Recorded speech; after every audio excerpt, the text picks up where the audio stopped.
तो अगर आपको कोई प्रॉपर्टी पसंद आई है तो बुकिंग अमाउंट देने से पहले ये गलती बिल्कुल मत करना। तो बुकिंग अमाउंट एक ऐसा इनिशियल पेमेंट है जो आप अपना फ्लैट होल्ड करने के लिए डेवलपर को प्रोवाइड करते हो। यहाँ पे ये जो अमाउंट होता है ये रिफंडेबल एंड एडजस्टेबल कहा जाता है। तो बायर सबसे बड़ी गलती है कहाँ पे करते हैं? तो गलती नंबर 1, जो टर्म्स है वो आप बिना समझे ही बुकिंग अमाउंट दे देते हो।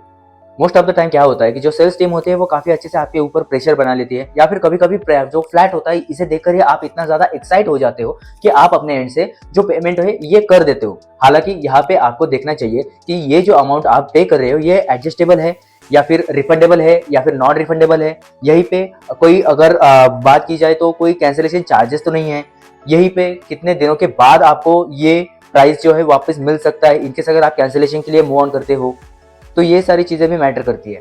और दूसरी मिस्टेक ये होती है कि बुकिंग अमाउंट देने के बाद वो डेवलपर के बारे में ड्यू डिलिजेंस स्टार्ट करते हैं। पहले बुकिंग एंड बाद में चेकिंग, ये काफी कॉमन मिस्टेक है, लेकिन ये मिस्टेक आपको अवॉइड करनी चाहिए।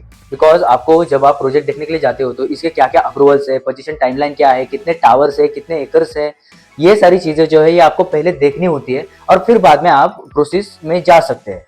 और जो थर्ड मिस्टेक होती है वो ये होती है कि आप वर्बल प्रोमिसेस पे विश्वास रखते हो।